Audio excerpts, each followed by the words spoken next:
How to install your Blazer CWL513 LED light on an ATV or UTV.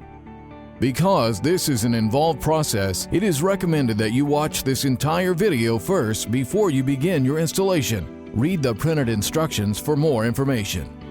Here are some of the recommended tools and accessories you will need to complete this installation, along with some of the features and benefits of this light. Note, this LED light can be installed directly to the vehicle using the existing bolts and nuts, or by welding the bracket directly to the roll bar or bumper as shown here. First, use the light and mounting brackets to determine where you want the light to be mounted.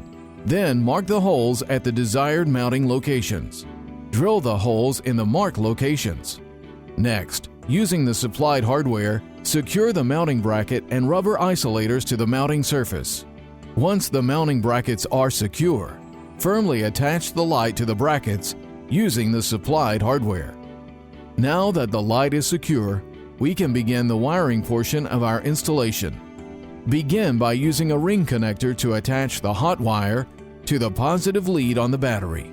Feed the other end of the hot wire from the battery to a 10 or 16 amp fuse.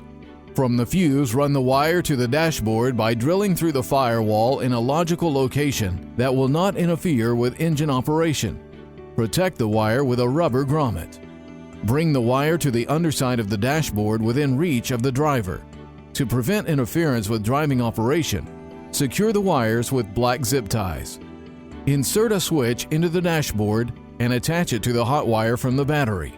Next, run the hot wire from the switch back to the light bar, using a route that will not interfere with engine operation.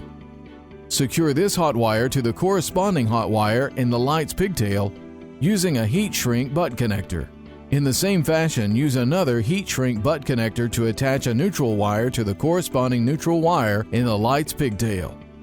Run the neutral wire and secure it to a good ground location somewhere on the vehicle that will not interfere with engine operation. Finally, test the light to make sure everything works properly. Read the printed instructions for more information. Congratulations! You have successfully installed your new Blazer CWL513 LED light. These lights are for off-road use only.